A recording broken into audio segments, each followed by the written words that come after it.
Hi, everybody. It's Kimberly. I'm an eternal life student, which simply means human. At the end of the day, that really is the only title that we need. I believe that people are like walking books, and we each have a story to share with each other. And by doing so, we can learn something new and grow stronger together. Today is a very wonderful story to share, and I hope that you learn a lot. I would like to introduce my guest, Annie Bourke. She is from Cosmic Heart Intuitive. She is a Brisbane-based international author and an animal communicator and medium. She began podcasting back in 2021 with a show called What Animals Tell Me. Thank you so much for joining us, Annie. I appreciate it. And I can't wait to hear more about what is an animal communicator. Thanks, Kimberly. I appreciate the opportunity to share some of my work with your listeners so they can understand more about what happens with their animals. Yes. So an animal communicator is someone who talks telepathically to animals. So you're not actually talking out loud. Mm-hmm. It's like tuning into a radio station is probably the easier way of describing it. So you're tuning into the frequency of that animal and connecting with them, and they then talk to you. It's their free will if they want to talk to you or not. So I can't make them talk. I can't force them to talk. But every domestic animal I've spoken with is just bursting to have a conversation with their humans and tell them things I've been wanting to tell them for a long time. Mm-hmm. So once I get their consent to talk, I ask them the questions that their human parents want to know, and they answer me, and I write down all their answers. If I don't understand what they're trying to tell me, I ask them if they can show me. So then instead of hearing their voices in my head, all of a sudden I have little video snippets in my head. Oh, okay. And they can show me. So it's like thought transference for the speaking. Oh, wow. And then similar kind of technology for getting the images in my head. It's just very unreal how it happens, but it just does happen. And our animals all speak in different voices, just like humans do. So I can tell when they're smiling, I can tell when they're laughing. Some of them are very practical jokers and they tell me funny stories. And I even had a horse sing some of her answers to me. It's very unexpected, but you just go with the flow. You never know what they're going to say. Right. But because they're so intelligent and intuitive, they really know what's going on with their human parents as well. So it's just fascinating to get their perspective on what's happening in their world. Oh, wow. Now, how did you know that you had this ability? Was it something you were born with? Did you learn it? Could you explain a little bit about it? Sure. Actually, we can all communicate with animals when we're little. Oh, okay. So if you watch little kids, they actually squat right down and they'll talk to the animal and then they'll relay the messages back to you. And a lot of people think, oh, yes, that's very nice, and don't realise that they're actually genuinely connecting with the animals. But something happens as we grow older and we just somehow close that communication channel, but we can open it up again. And for as long as I can remember, I've always thought that my cats could understand exactly what I was saying to them. And I just wished that I could speak cat and understand what they were trying to tell me. Yes. And so it must be terribly frustrating for our animals when they're trying to tell us something. We don't realise that we can actually communicate with them, but they don't complain about it. They just wait till we work it out. Yes. So I had a little ginger girl cat who suddenly passed away after a very short illness. And it just made me think that I felt as though I'd missed an opportunity being able to talk to her and finding out what was really going on. And so I looked for an animal communication course and I found one online, and the cat that was on the front page of the website looked exactly like my cat. Wow. And I thought, wow, there is a sign that this is what I'm supposed to be doing. And it was interesting because I talked to her afterwards once I'd started communicating, because I can talk to animals on the other side. And I just said I felt really terrible that she'd passed before I knew that I could talk to her. And she said that wasn't a problem, that all the animals that had been in my life up to her were all there to guide me into this spiral of knowing that animals were my passion. Wow. And that was my purpose. So that all played their parts in helping me to understand that and directing me to do the course. So when I started the course, I had 2 cats with me, and so they became my teachers, and they were very patient with me. Aw. But it was really interesting doing exercises with them because I had to send like images and words and colours, and then get them to receive them, and then get them to send something back to me. So you're having a two-way conversation. And when I started asking them for images, I asked my boy cat what his favourite part of the day was. And so he put a little video in my head of me opening up the door from my garage when I came home from work and having me coming into the house. So that was lovely. That's sweet. And then also jumping up on my lap to sit and have a cuddle because he loved having Reiki and having crystal therapy with me.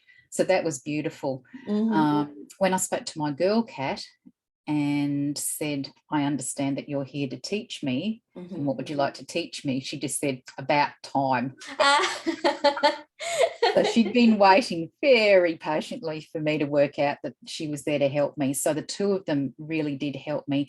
Both of them have a lot of knowledge about healing technologies as well. And so I love using crystals and Reiki therapy for healing.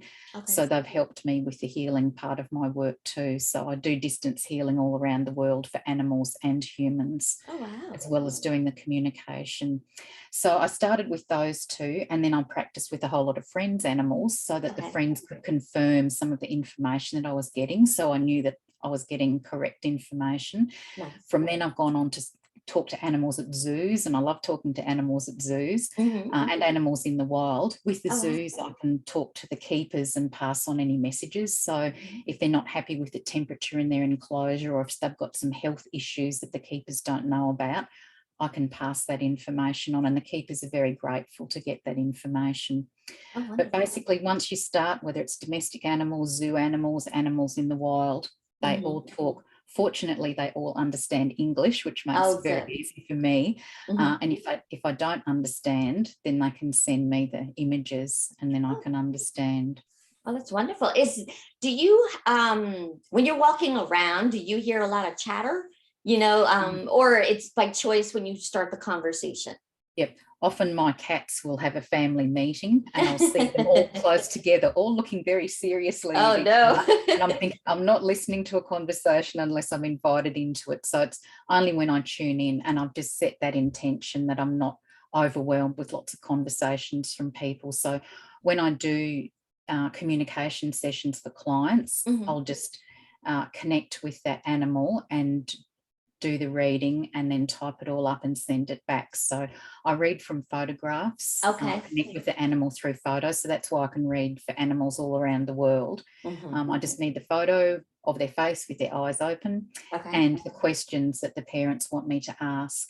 And then I also ask if there's anything that they want to tell their parent that hasn't been covered in the questions they've asked. Oh, nice. Just in case there's lots of other things that happen.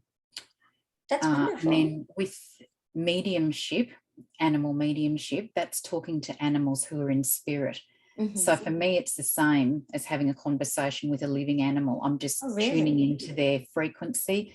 The soul endures. With all the conversations I've had with humans and animals in spirit, that's what they've taught me, that although the physical body is no longer with us, their soul endures.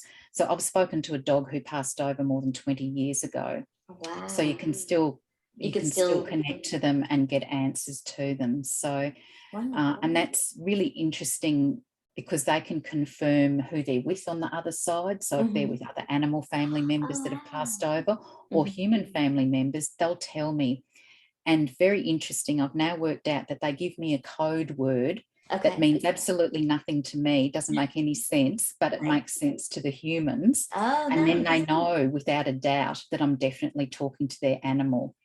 Because that's something that people have asked, like, how do I know I'm actually connecting with the right animal? So one of my most profound experiences was talking with a cat who'd been blind and had passed over in tragic circumstances, and his mum had lots of questions for him.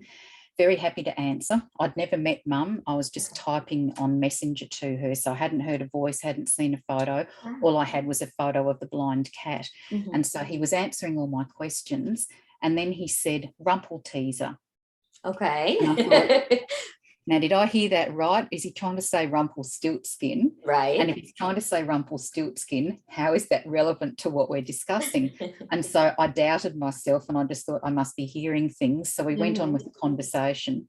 And then he said it again very clearly, Rumpelteaser. And I thought, okay, he's telling me something. I'm going to have to ask Mum. So I don't know what made me think of it, but I just typed, has he ever been called Rumpelteaser? And there was just nothing back for a while. And I thought, oh, the mum's going to think I'm absolutely crazy.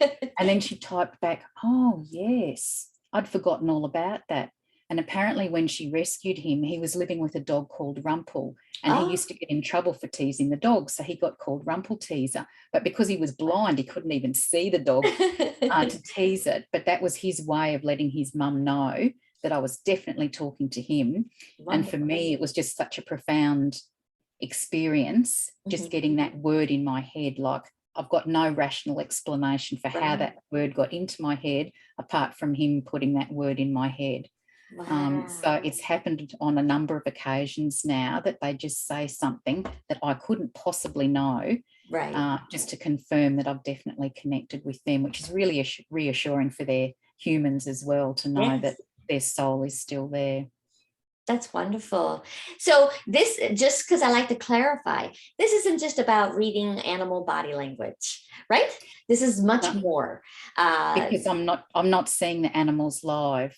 Right. Like, oh, if I go to a zoo or I go and visit friends' houses or something, yes, I can interact with them live. But for most of my clients, it's just through a photograph that they send me. And then I just tune in and connect with them on an energetic level, ask all the questions and relay their messages. And it's just beautiful getting some of the messages and finding out what they know is going on. One of the ladies I did a communication session for told me afterwards that her cat knows her better than she knows herself. Oh, wow. Just because they're so perceptive. They're very tuned into our vibrational frequency. So everything vibrates at a certain frequency, and animals are extra sensitive to vibrations, like with earthquakes coming and all of those kind of things. They know there's changes coming.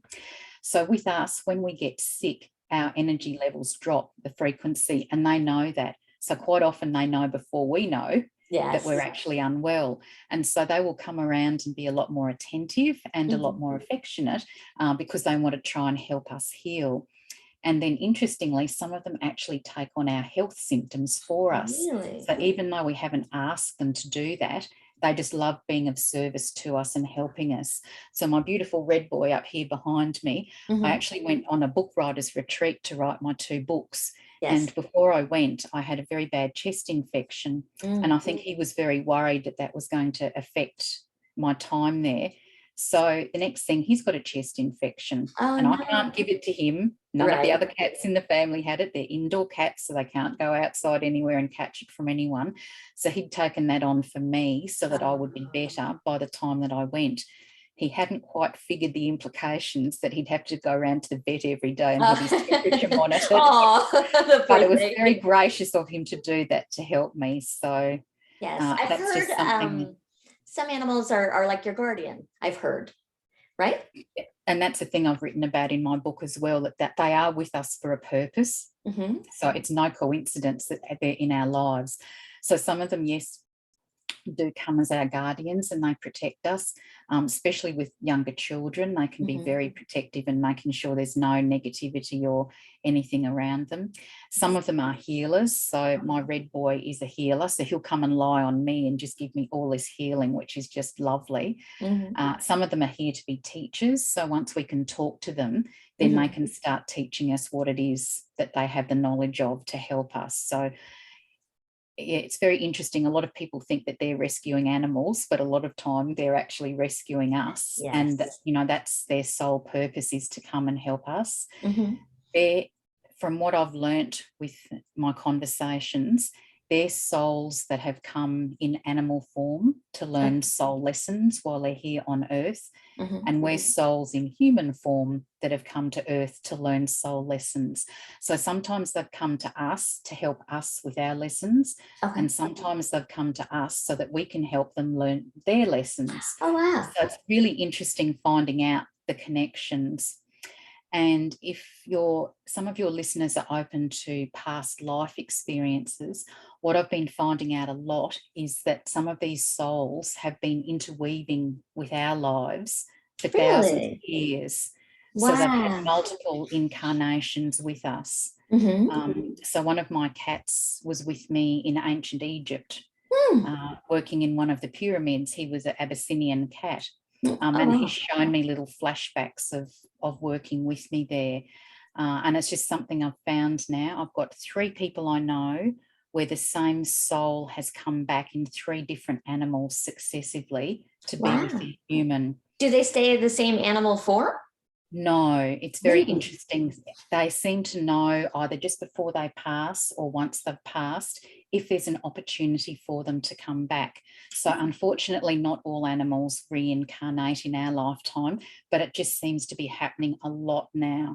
I've just been talking with a lovely cat in spirit who has a very close relationship with her mum, so human mum. So I'm sure they've got a soul, like a soulmate connection. The bond is just so Nice. strong. Anyway, she is going to come back as a dog.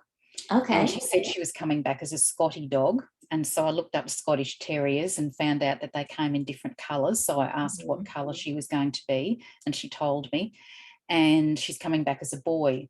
And Okay. sometimes they do have to change sex to come Mm-hmm. back because that's the body that's available for their soul to come into. Wow. Sometimes they're not exactly thrilled about coming back as the opposite sex, but because it's their opportunity to come back to their Right. human, they put up with it. Anyway, I'd had the conversation with the cat. We'd got out that she was going to be this boy Scottish dog. The colour is wheaten, which is like a cream colour, and a few other details. And so when I'd finished all of those questions, I said, "Is there anything you'd like me to tell Mum?" And the cat said, "Tomatoes." And I thought, Tomatoes. why is the cat telling me tomatoes? So I said, "Can you explain a bit more about that for me, please?" And she said, "No, it's a test." And I Oh, thought, okay, and I haven't had a dog before. So I thought, I wonder whether she wants to eat tomatoes. So I right. Googled, is it safe for dogs to eat tomatoes? Uh-huh. And apparently, yes, it is, as long Okay. as they're ripe and red and no leaves or stems or flowers, which Mhm. apparently are toxic. Oh, wow. On this page is a picture of a Scotty dog with a bowl of tomatoes. Oh, So wow. this kind of stuff just happens all the time. There's no rational Wow. explanation for it, but to me, that was just definitely confirmation that she's coming back as a Scotty dog. There So you anyway, when go. I passed that information on to Mum, she said, "Oh, Annie, tomatoes are my favourite thing. I eat them every day." And the Ah, cat knows that. So that was that was the code word for the cat okay, so letting that they Mum know knew. that the tomatoes was a significant thing. And very excitingly, she's found her little boy Wheaton dog, who she'll be bringing home in a few weeks' time. So Really? very Oh, happy ending to the story when they come back. And it's just lovely because when the animals come back, sometimes they're exactly the same. Obviously, a mhm. cat changing to a dog isn't, but Right. sometimes they look physically exactly the same. Sometimes Mhm. they're completely different, but there's things about them that you recognize on a soul level. So Oh, you know that it's wow. them. Okay. Uh, so it's just, it makes the whole grief process very different when you know that they're coming back, because yes, you miss that physical presence of the one who's gone, but then Yes. there's this huge sense of excitement and anticipation about what are they going to look like, what am I going to recognize. Mm-hmm. But because they've done one lifetime with you and they've learnt their soul lessons and integrated them, when they come back, they're a higher evolved version of their Mm-hmm. soul. Okay. And so they're not exactly the same because they've learnt those lessons from last time and they've come back with different lessons to learn. Okay. What's really interesting though, with it's another concept that they've taught me, is that I can talk to the aspect of their soul who's in spirit, and I'll come Mm-hmm. back in the new body. Oh, So wow. it's 2 aspects of the same soul. So my cat who passed over, the first one, to let me experience it so I could understand it, I Mm-hmm. talk to her now in Mm-hmm. spirit, Mm-hmm. and I talk to her in her physical body that she's with me now in. So to me, it's Wow. fabulous that I get to talk to both of them. And it was fabulous that she was able to come back and be with me, because I'm in the position where she could have stayed in heaven and Mhm. still kept talking to me and still kept teaching me, but she Right. wanted to come back and be physically with me and with her siblings. So that was just lovely that Oh, she's done that. But it makes it easier now to explain it to other people because they've let me experience it. right, definitely. Wow. This is fascinating. It really is, and knowing that they can come back, it really does change the way that you look at things. I've lost animals in the past, and you miss them. But at the same token, if you get additional animals later, you don't know if you're, replacing them. But now it could be them, right? Yes. Uh, And it's that's what's interesting because, fascinating. yeah, because people do recognize it. And I've had people say to me, oh, I think this is, X from a previous lifetime, and all the Mhm. hairs on my arms just stand up on end. And I say, yes, you're definitely correct. Aw. Uh, so, So, yes, it does. is there a big difference at all when you're talking to a living pet versus spirit, or it's the same thing, it's just a picture? To me, I still do it from the photos, yes, and I Okay. can tune into their energy. But having the conversation, to me, it's no different whether they're living or in spirit, they're still able to communicate. So for me, that's proof of life after life, that like the soul endures. And so that Okay. relationship with you endures as well. Now, how do they talk? Are they intelligent? Are they uh, a young voice, like a young child's intelligence? An No, very, old, yep. soul, that type of thing. I've got all different voices, just like humans, so I can hear different accents, male and female. Mhm. Some of them are highly intelligent. And they have a really sophisticated understanding of English. So Okay. sometimes I've actually had to look up the thesaurus Oh and wow. see if what they've said is actually what I think they mean, to understand them. So the best example of that, I had a cat I was talking to, and he loved splashing water out of his bowl, as a Mhm. lot of them do. And so his mum wanted to know why he was obsessed with splashing the water out of his bowl. And he told me, and I said, do you want to tell her anything else? And he said, does she want an existential expose on the physics of displacing a volume of water? Oh wow. And I thought, I think that person may have been a professor in a previous Yes. lifetime, very learned. So they just do come out with amazing things. Wow. Yeah. And I think a lot of people think, oh, they're a pet. And yes, Hmm. they might understand walk and they might understand no, Right. but actually they understand everything that we say. Because Hmm. they have free will, they can decide whether they obey us or not. So if we say don't hop on the table, they'll Right. decide whether they want to hop on the table or not. But they certainly understand everything.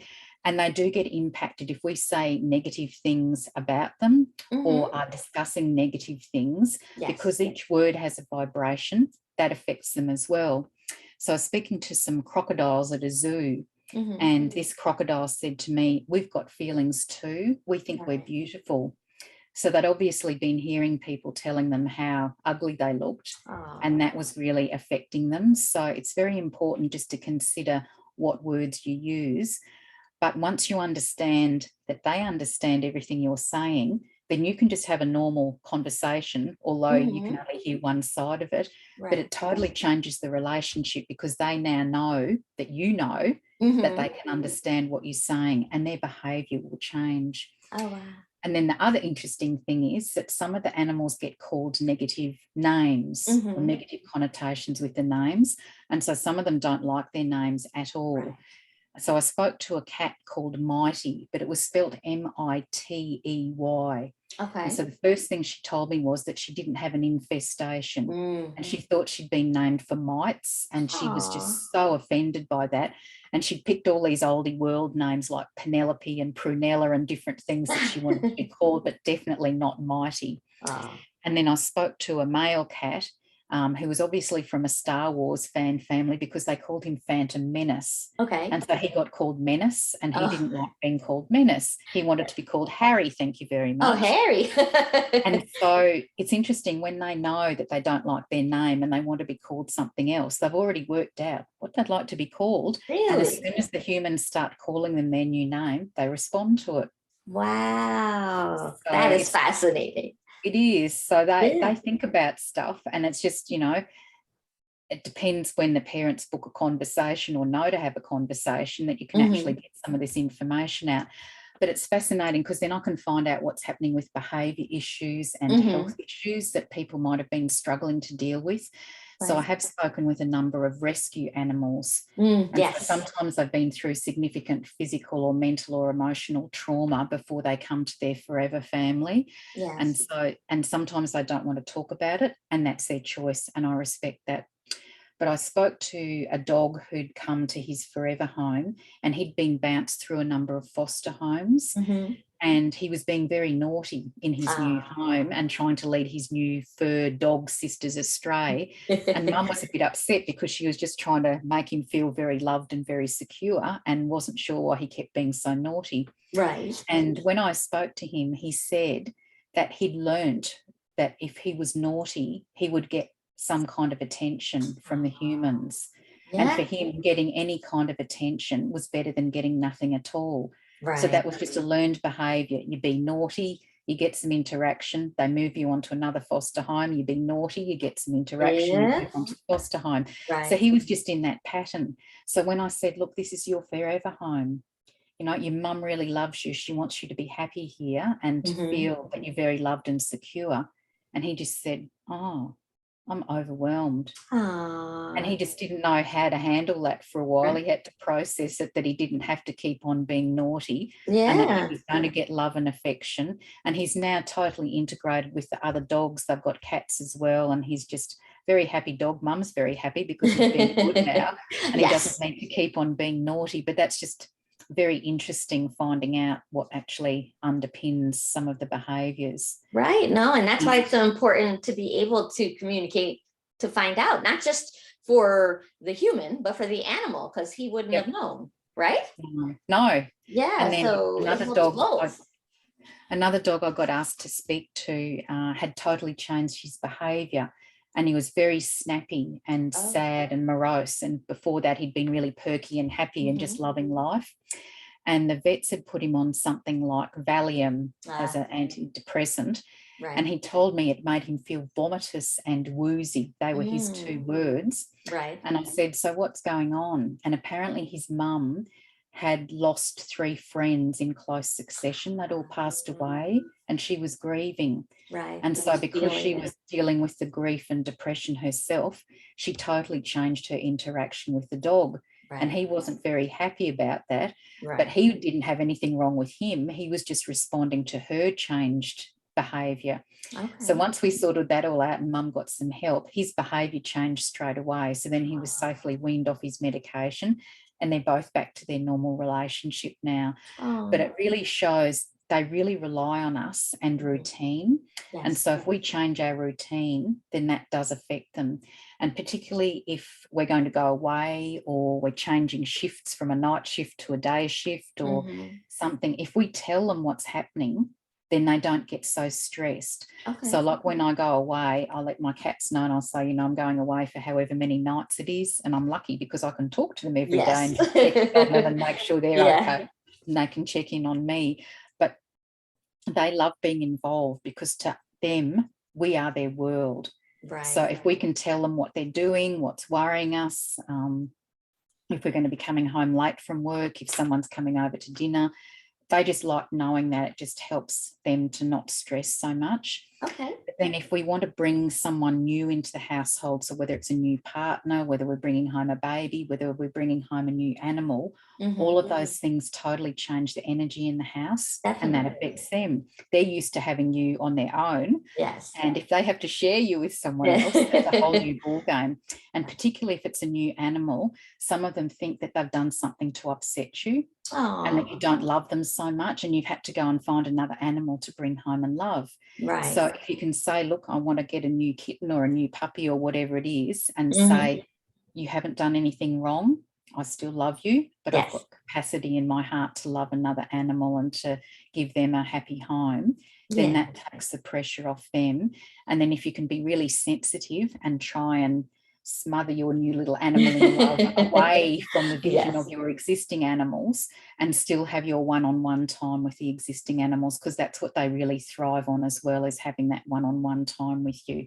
So it's a bit hard if it's a new baby that's come home that you're trying to share yourself between a baby and the animals. But again, telling them what's going on and just saying, Keeping look, them I'm informed. getting up every few hours feeding the baby. The baby's going to be making some noises that you're not used to. Right. And that's the thing they have to adapt to as well. If there's someone else in the house, there's a different phone ring. There might be different devices like a razor that they've never heard, electric shaver that they've never heard before, a different voice.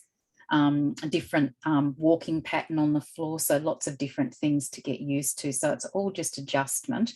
But I find that having that conversation just helps prepare them for that. And then everyone's a lot happier and it's not so stressful. Yeah, no, communicate. I tell this to everyone, and I guess it goes with animals too. Communication is key to everything, right? Exactly. That's how you know what's going on. That's how you know to adjust. And then people can let each other know what they need to do. Same thing for animals, right? Yep. Definitely. So you're also a global awareness of animals. It's something that you're trying to do. Yeah, that's my purpose, is to raise global awareness of the importance of animals. So I'd love people to know that they are sentient beings. They have souls. They feel emotions. They feel pain, just like humans do. And they're here to help us. Yes. And so if we understand that, then we can make a difference for them. So whether it's doing something with conservation work, or, you know, supporting animals at zoos, or letting our children experience animals at an early age and learning how to respect them. There's lots of different things we can do to help animals. And because they can't speak for themselves, they rely on communicators to be advocates for them and to be their voice and to get their messages out.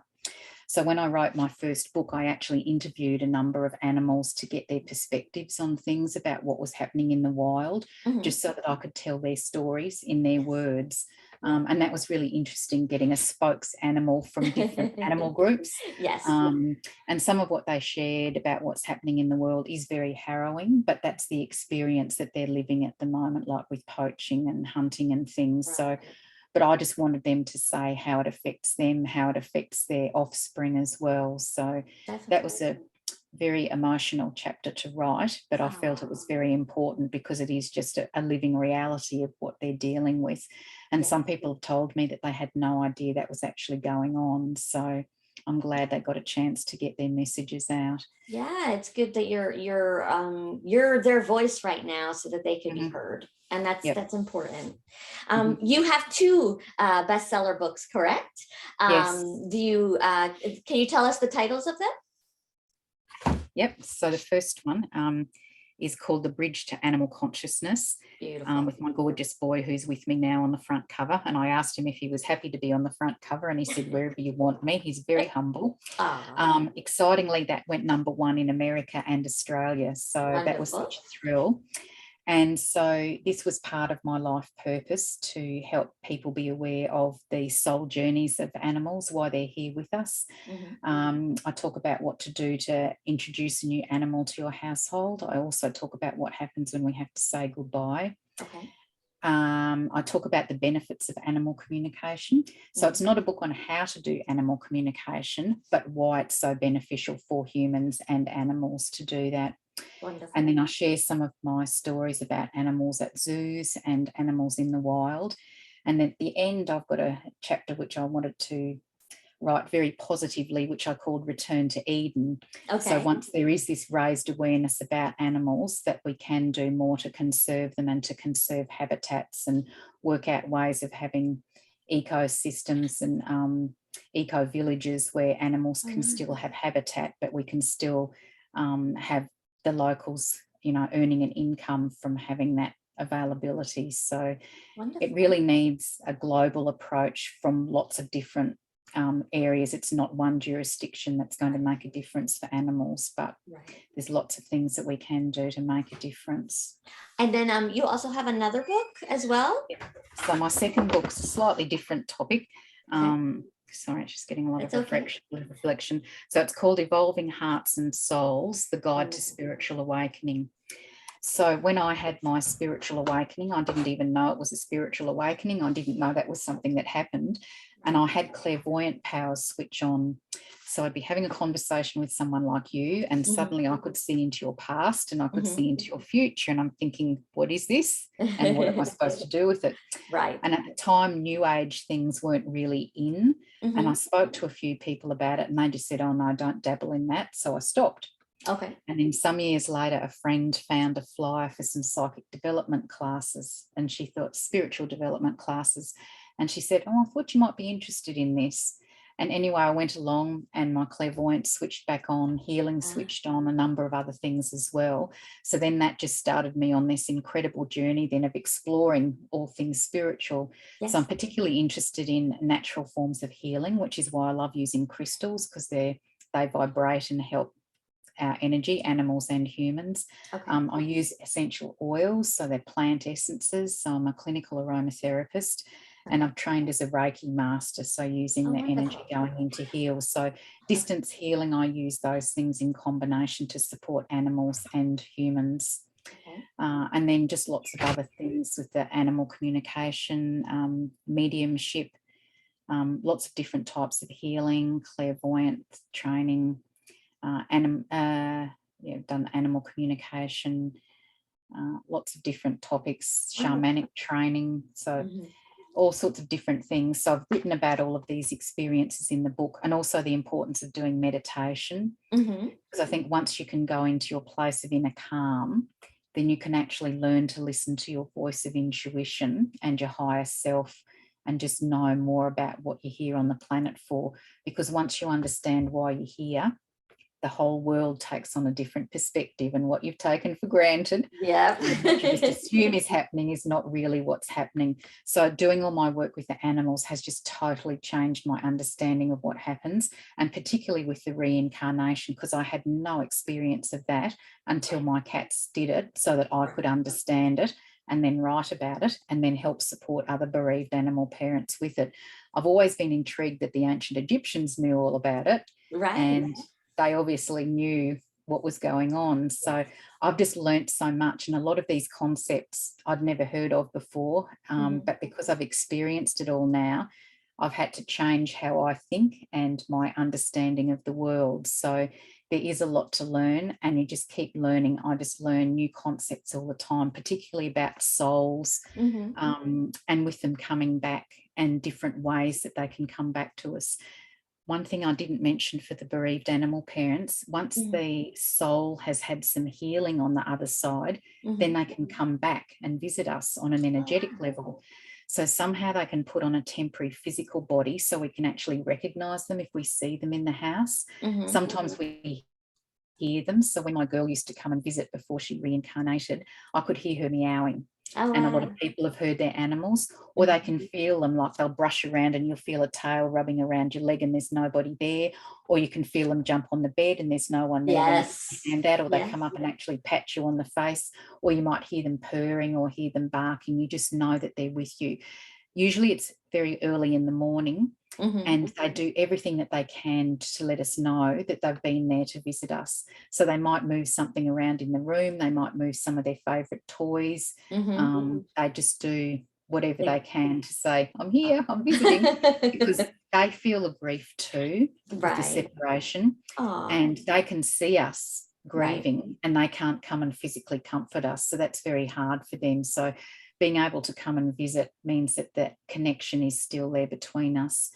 The other thing is that our other animals also grieve as well for them. So when you're grieving for the loss of your animal, and you've got human family that you're trying to support in the grief process, you've also got your other animals to support. They will know that you're grieving, so they'll try and comfort you, but they need comforting too. It's a two-way thing. So you've just got to think about supporting the animals as well as the humans. So in addition to my mediumship conversations, I've just started a new program for animal mediumship, where I'm going to work with animal parents for up to 12 weeks, going through a process of helping them navigate through the grief journey, including the other animals as well.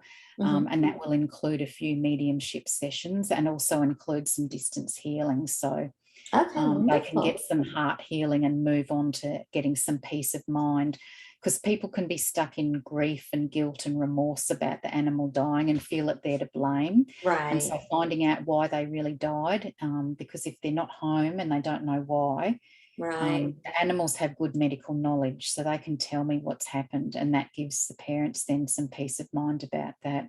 Oh, good. So Um, I'm going to be ending the podcast soon. mhm, I just wanted to give you the heads up, mhm. and also give you a chance to let people know where they can reach out to you. I'll put it also in our comments so people can find the links as well. Mhm. But if somebody was interested in reaching out to you, what is the best way for them to find you? Okay, a number of places. My website is Mhm.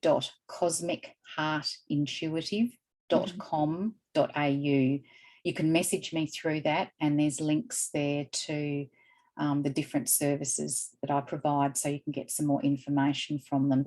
But yes, send me a message, and then I can arrange a Zoom conversation and just talk about what kind of assistance you're looking for. That's the easiest thing to do. Or you can connect with me on Facebook, Annie Bourke, Bourke, also on LinkedIn as Mhm. Annie Bourke. And my podcast show is available on most podcast platforms, and it's called What Animals Tell Me. And the first 2 episodes I did were about signs my animal is visiting me from the other side, Okay. and is my animal going to reincarnate. So for bereaved animal parents listening, that may be of some support to you as well. Definitely. Mhm. Are you And planning on also the writing? books. Oh, go Sorry, ahead. the books. Yes, sorry. They're both available as paperbacks or ebooks Okay. from Amazon online. That's the Oh, easiest way perfect. to book them. Yes, I am thinking about writing more books because I've just Yes. experienced so much more now and understand a lot more about what happens with animals. I wrote those books in 2018, so Okay. I've got A a lot has happened lot since more then, I'm sure. experience in the last few years with talking to lots Yes. more animals. So, yeah. Oh, wonderful. Well, I would love to have you back again. Mhm. If you have time, and if Yes. you do write that other book, it would be even better to talk more about that. Um, Mhm. it was an honor to speak with you. I really appreciate you taking the time to just really open our eyes and teach us about this. It's not something that everybody knows about, and it is something that is near and dear to a lot of our hearts. The animals are part of our family, they're part of our lives. And knowing that we all have this capability just makes it so much more interesting and fascinating to do. So I think that we're going to find a lot more people who are going to start talking to their animals and trying to see what's going on. Yeah. And so yeah, it definitely will change the relationship. They'll know that they understand. Yes. And then once you actually start tuning into them and can really hear them, that just totally transforms your relationship. So Yes. I'm actually developing an animal communication course at the moment as Oh, well. It's lovely. not finished yet, but that's Okay. something that I'll be able to offer animal parents as well to help them learn. And I'm also looking at a new group where I'll be mentoring people Oh, about animal great. communication as well. So Oh, lots of plans in the process to help more definitely. animals and to help more Yes. animal parents. And that's what I'm all about. Yes.